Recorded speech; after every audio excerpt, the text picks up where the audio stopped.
Olá! O portal DDO recebe em seus estúdios Sérgio Saúde, presidente da Associação Brasileira de Inseminação Artificial. Sérgio, a Asbi acaba de anunciar os dados em relação ao primeiro semestre de 2018, na qual a gente teve aumento na venda de sêmen em torno de 9%. O que influenciou essa alta? O que a gente enxerga é o seguinte, né? A gente tem dentro da pecuária de corte um crescimento bastante acentuado de 14%, né? 14,2%, e na pecuária de leite um crescimento de 2,7% sobre um crescimento de 25% no ano passado. Então, realmente, ao juntar tudo, dá essa média de 9%, que para a gente é um número muito satisfatório. Na pecuária de corte, que foi a que teve o crescimento mais expressivo, o que foi a principal demanda para esse sêmen?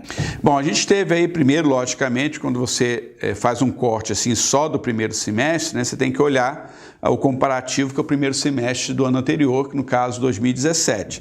E a gente sabe que em 2017 a pecuária de corte brasileira passou ali por turbulências, né, bastante acentuadas no mercado da carne como um todo, e isso afetou, né, bastante o desempenho nesse período. Então, quando você fala de um crescimento de 14%, é em cima de uma base, né, digamos, que foi prejudicada em função dos acontecimentos de 2017. Não deixa de ser positivo que quando você olha o número absoluto de 2018, comparado a 16, 15, os anos anteriores, você mostra que houve uma retomada do crescimento.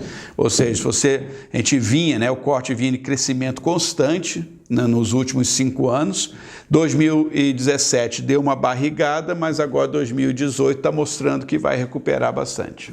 E também no gado de corte, agora que é muito criatório, estão se preparando também para passar do período de estação de monta. Ou seja, há uma expectativa de alta em cima ainda desse 14% para o segundo semestre? O primeiro semestre, normalmente, ele representa em torno de 30%, 40% do que é o total do ano. Né? Então, ou seja, a maior parte da venda de sêmen para a pecuária de corte ocorre entre julho e dezembro, que é justamente quando tem a estação reprodutiva. Né?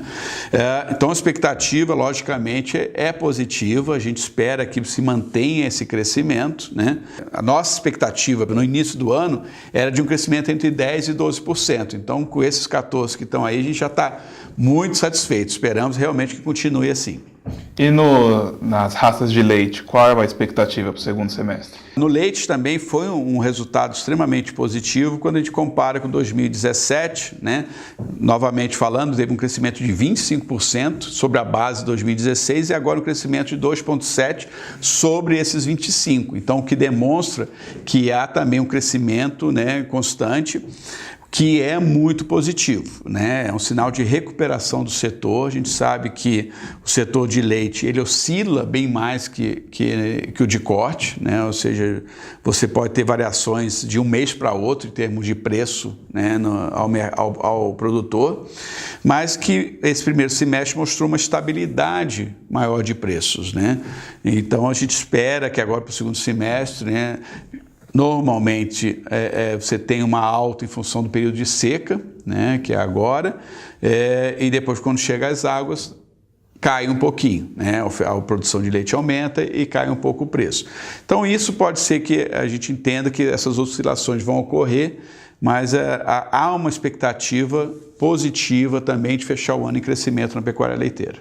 Nesse primeiro semestre também a gente teve um desempenho abaixo do ano passado em relação às importações, né? O que contribuiu para essa queda de rendimento? Bom, as importações elas foram muito impactadas, né, pela greve dos caminhoneiros em maio. Lembrando que o maior volume de importação nesse período são importações de corte, justamente para atender o mercado que começa a demandar, né, as doses de sêmen a partir de julho e agosto. Com a greve dos caminhoneiros, né, as empresas tiveram que parar o processo de importação, né, com medo das doses chegarem e ficarem retidas no aeroporto, né, você não ter como tirar, lembrando que são materiais, né, perecíveis, né, então você tem que ter todo um cuidado no transporte, na armazenagem. Então, para não correr o risco de prejudicar a qualidade do sêmen, nós optamos por não fazer as importações E, logicamente, essas importações foram deslocadas agora para o segundo semestre, a partir basicamente de julho, que elas começaram a entrar em maior volume. O leite, como é mais diluído e você importa ao longo do ano, né, você vê que não houve grandes variações, né? A importação de leite ela se manteve no mesmo ritmo do ano passado. E no contrário, né, que seriam as exportações?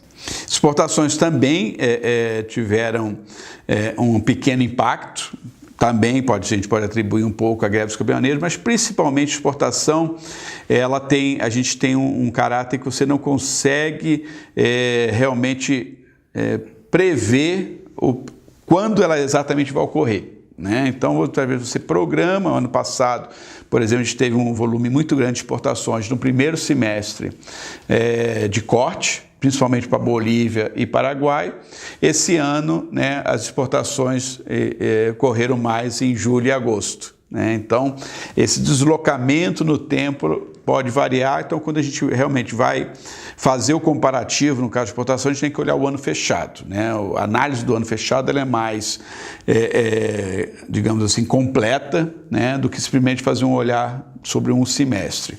Agora, na pecuária leiteira, a gente mantém o ritmo de crescimento, o que mostra que, no todo, ao final do ano, a gente espera manter esse ritmo de crescimento nas exportações. Porque um ponto que a gente tem notado muito é o reconhecimento de diversos países, os criadores de outros países, da qualidade genética das raças brasileiras, né? Então, o girolando está tendo muita demanda para exportação. O GIR, né, principalmente para os países asiáticos, tem demandado muita genética do GIR leiteiro brasileiro. E na pecuária de corte, finalmente, o Nelore está sendo reconhecido, né? Hoje já tem uma demanda consistente da raça Nelore para países como Paraguai e Bolívia, né? E eu tenho certeza que é uma raça que vai explodir em termos de utilização em ambientes tropicais aí ao redor do mundo.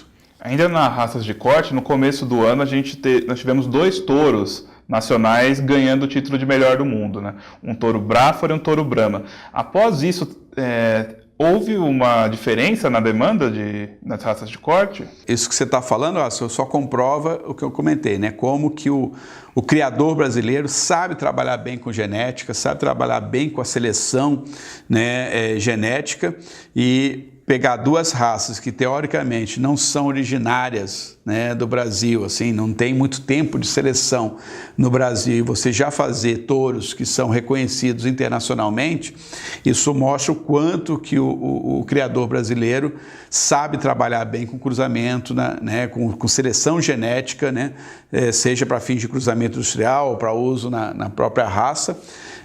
Mas a gente está evoluindo muito na questão da seleção genética, né? Hoje já se domina muito bem as ferramentas, os testes de progênio, o genoma tem sido muito utilizado pelos criadores brasileiros, então o uso da tecnologia tem favorecido bastante, né, o desenvolvimento genético. E, logicamente, se você tem animais que são expoentes dentro das suas raças, né, isso chama atenção e serve como se fosse um garoto propaganda para aquela raça, né? E o exemplo que eu posso te dar em relação, por exemplo, o caso da raça Braford, foi o crescimento de exportação de sêmen de Braford para a Argentina, né? Que até então, né, você poderia dizer, não, lá que está o berço do Hereford, lá que tem, né, se utiliza muito o Braford, e eles têm buscado a genética do Braford brasileiro para ser trabalhado na Argentina. Em relação ao Brahma, existe algum outro país que tem demonstrado maior demanda? Bom, a gente sabe que o Brahma é muito forte na Colômbia, né? E alguns criadores colombianos estão vindo ao Brasil. Teve o caso recente na Expo Zebu, tinha um grupo de colombianos buscando o Brahma brasileiro, o termo que se utiliza de refrescar o sangue, ou seja, você quebrar um pouco a questão da consanguinidade, você levar animais, né, de uma outra linhagem, de um outro trabalho de seleção genética. Então isso também está acontecendo. Logicamente, né, tanto o Brahma quanto o Braford são raças que têm um volume de venda menor se comparado com o Nelore, se comparado com o Angus, né, que são raças aí que estão, digamos assim, dominando o mercado de corte hoje no Brasil. Recentemente também a gente teve no leilão Casa Branca, né, a venda de um touro que é o primeiro touro Angus nacional sendo contratado por uma central, Sim. que é justamente a Genex. O que levou a central a fazer essa contratação? O critério de escolha de um touro, ele não pode ser político, ele não pode ser para agradar o criador, ele tem que ser feito com base técnica, né? E foi essa escolha que foi utilizada, né, pela empresa, ou seja, se analisou o touro, é um touro com pedigree fantástico, com provas tanto brasileiras quanto americanas, né? Então, ele é provado também nos Estados Unidos, né? E isso realmente serve de referência, né? Um touro que tem tanto do lado paterno, né, quanto do lado materno, touros da central da Genex, né, touros que foram vendidos, né, como é o caso do Bismarck, que é o pai dele, e o avô paterno é o Networth, são dois baluartes da raça Angus no mundo. Então, quer dizer, esse touro reuniu qualidades, né, que além das próprias provas que ele apresentou, né, reuniu qualidades que foram, digamos assim, ficou incontestável, né, você falar assim, justificar a não contratação, né? Então, foram realmente por méritos, né? Parabéns ao criador, pessoal da Casa Branca, que fez um excelente trabalho aí de seleção genética e soube realmente produzir um animal que com certeza vai ser destaque aí no mercado nacional.